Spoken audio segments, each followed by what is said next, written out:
mga programang tulad ng TUPAD, AKAP, AIX, 4Ps at iba pang social welfare services ay itinakda upang tulungan ang mga nangangailangan.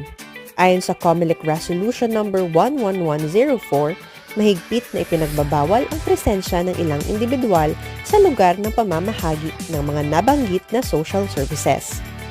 Ang sino mang tumatakbo sa halalan ay hindi dapat makisali o lumapit sa lugar ng pamamahagi ng ayuda.